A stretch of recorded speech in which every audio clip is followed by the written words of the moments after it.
everyone. Let's explore another new topic today, and that is prepositions. So, what is a preposition? A preposition is a word or group of words that connects a noun or a pronoun to another noun or adjective in the same sentence.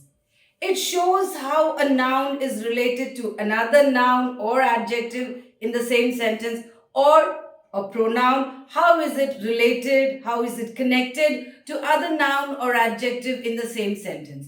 Now, what do we mean by how is it connected, how is it related? It means how are these two nouns or noun and adjective related to each other in terms of location, in terms of direction, in terms of movement, in terms of time. So what do we mean? Let's take a look. Now, for example, I have over here, the bag is on the table. Now, the bag and the table are connected. How? Through a position. Where is the bag? On the table. This shows the position of the bag in relation to the table. So, this word on will immediately give you an idea. You can imagine that the bag is on the table. Now, the next sentence. My school begins at 8 a.m. Now, here two things are connected. The school is connected to the time when the school begins. So, my school begins at 8 a.m. Here, they are connected by time. The next, the train went through the tunnel. The two nouns, train and tunnel, are connected through the word through, which is showing the direction. So this is what we mean when we say they are connected, they are related to each other in times of location, in times of direction, in times of movement, in times of time again, and the manner. How are they related as far as objects are concerned? What are they using? So let us go through some examples to make this idea of prepositions more clear.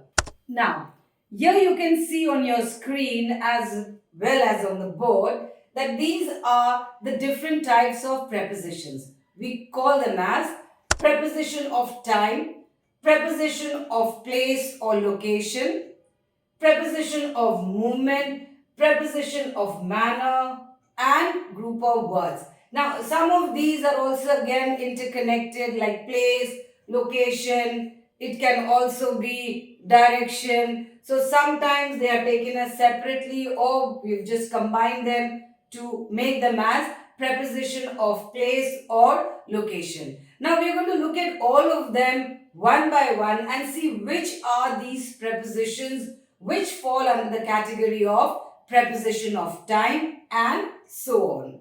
Prepositions of time, where the words are connected or related to each other through the element of time. For example, you have the preposition in. We use in whenever we talk about year or we talk about month or seasons or so on. For example, I was born in 2011, or what we call it 2011, 2011. So what am I saying? In. So when you have in, month now. I was born in October in 2011. Then we talk about season. It rains in the monsoon season. So how are we connecting all of them? The year was connected to I by the word in. The month again, October, was connected to I with the help of the word in. The monsoon season again connected to the rain with the help of the word in. So in is a preposition. On. On we use for dates. I was born on 18th October. On Tuesday. Any date can be. We have a holiday on 15th, on Sunday. So anything, wherever you have to use days or dates, we use the word on. At.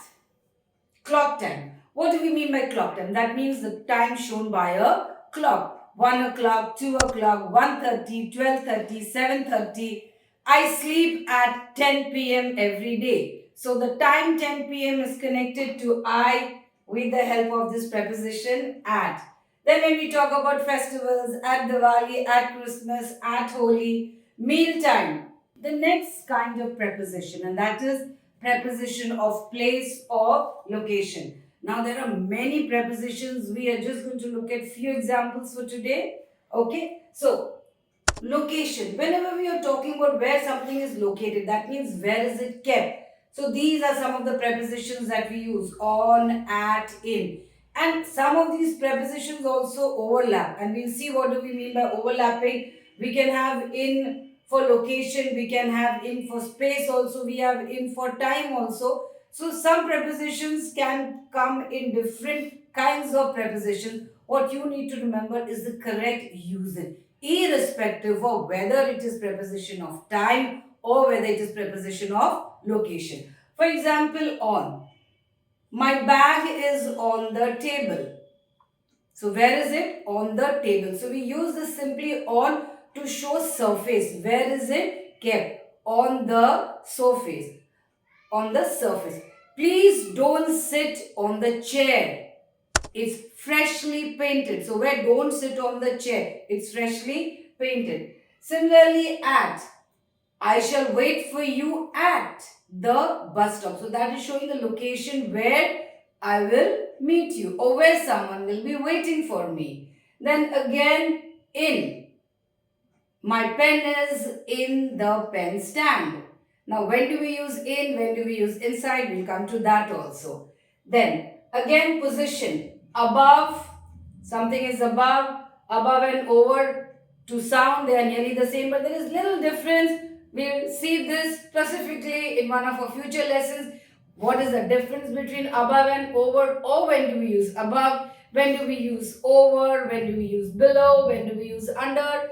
You'll be seeing all this in your vocabulary boosters, our short reels that are there. Distance, near. My house is near the school, or I live near the school. Then beside. There is a lake beside my house. Beside means again distance showing next to something. There is another word again, besides. Again, what is the difference between beside and beside?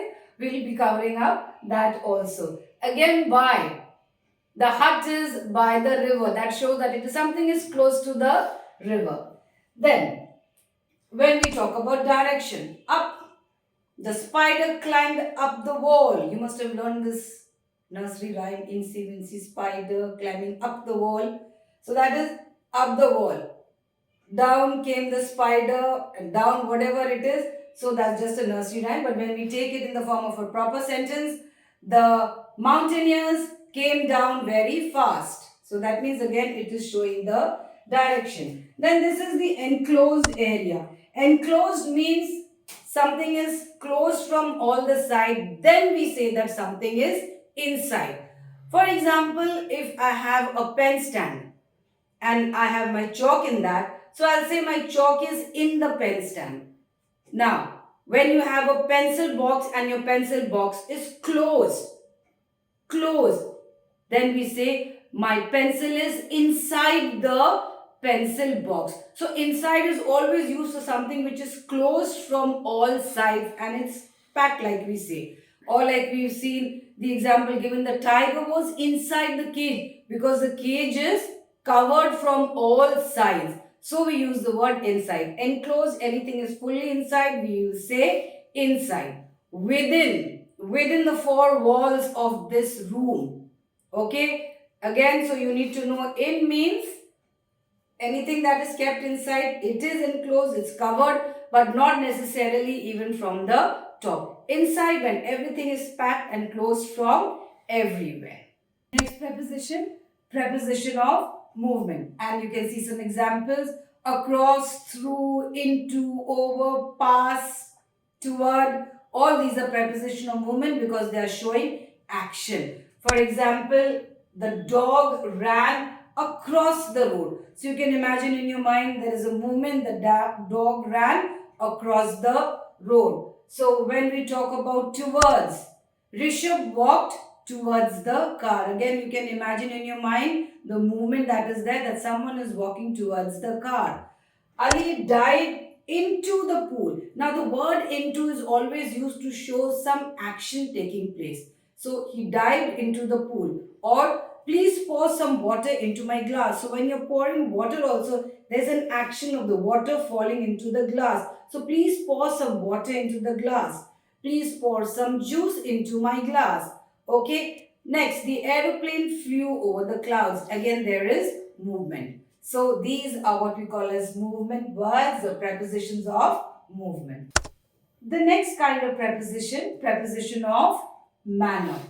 Manner means, for example, when you talk about by, what is the manner in which you are going from one place to another? I went to Mumbai by flight.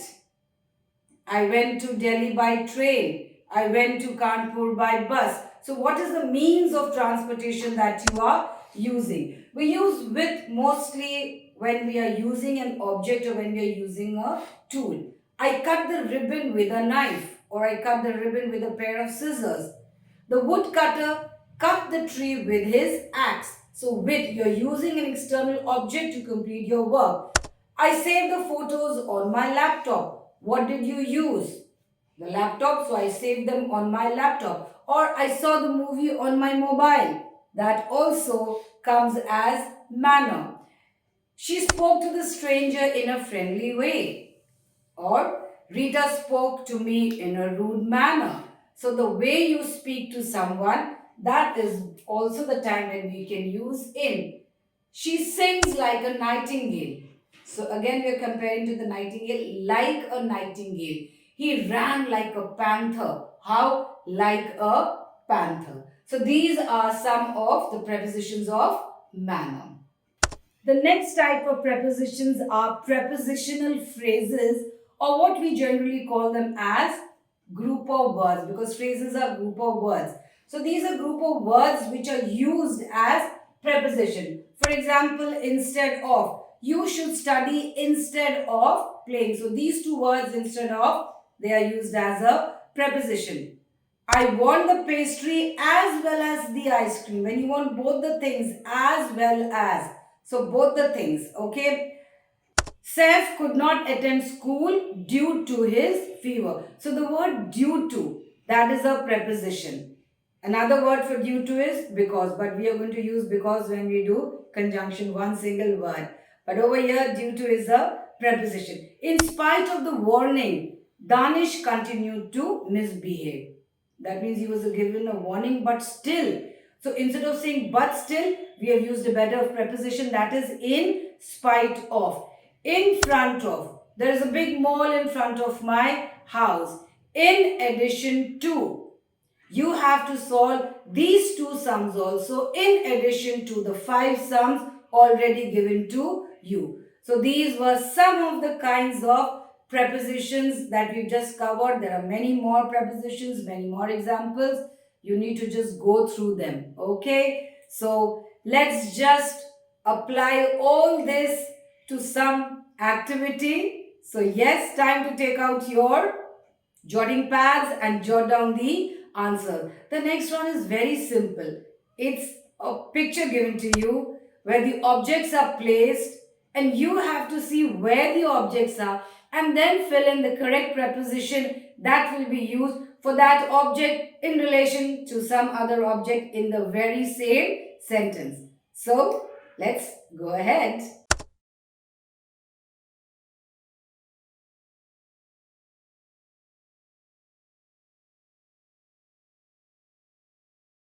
Answer time. So very easy it was, and this was more of a fun activity. So where was the clock? On the wall. There is coffee in the cup. The cup that is there is open from top. So we did not say inside. There is coffee in the cup. The fruit bowl is under the teapot. You can see that shelf on top. The teapot is there. I think the jam bottle is there. A jug is also there. So where is the fruit bowl? It is under the teapot. And if you can say it is on the fridge. Of course, that sentence is not there for you. Now, cut the loaf of bread with the knife. The knife is also there. The loaf, that entire big bread that is there, that we call it as a loaf of bread. And inside that are the slices. So, cut it with the knife. The egg tray. between the jug and the microwave oven. That's actually the different type of kettle that is used, but we call it as the jug. The clouds, can you see outside the window?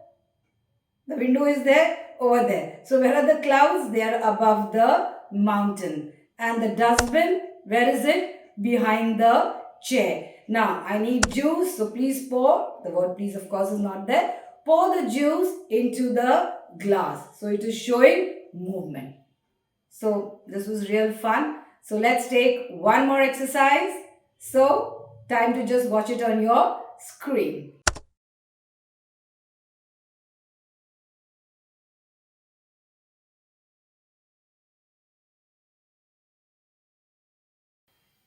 Answer time. Answers all in front of you. On 15th August, we use them for dates and all.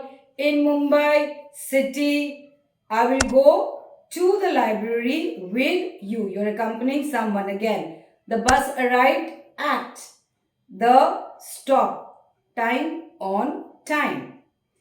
I displayed my painting on the board. Where is the painting? On the board. With the help of pins. I use the object, the pins. I went to the park with my sister. Pinky's house is near the school. So she walks to school. The train will leave at 9 p.m. That is the time that we see from platform 12. And last one. You must say sorry to your mother for the manner, that is the for speaking rudely to her. So more or less these prepositions, we already use them in our daily language, in our daily conversation. But we've just given them certain names as preposition of time, preposition of location. And again, I will tell you what you need to know is the correct usage. And prepositions are such that they are used in this particular way only. We have to say them in this particular way. For example, a very common thing, we usually say, what is the time on your watch? No, we don't say time on your watch. You should say, what is the time by your watch? Now, why do we say by your watch? This even I don't know, but it is a rule that we have to say what is the time by your watch. So certain things are there which we have to use them as they have been handed down to us from the past so many years. These are the rules that have been set in the English language. So that was all for today. And as I said, difference between certain things, over, above, below, under, we shall be covering it in the short reel. So do give them also a look to understand the correct usage of these prepositions. And coming up very soon is our festival of lights, that is Deepavali. And yes, we are again coming up with our vocabulary boosters, Diwali vocabulary. So in case you have to write an essay or something, someone was telling me, why do we need to use these words in English, the Diwali words in English? Obviously, if I go to a shop to buy crackers, I'm not going to tell him, Bhayaji, please give me ground spinners. Now, what are ground spinners? Watch it in the Diwali vocabulary. So, till we meet again, I always tell you, link, you have to see for the exercises to be done. And of course, it's goodbye for now.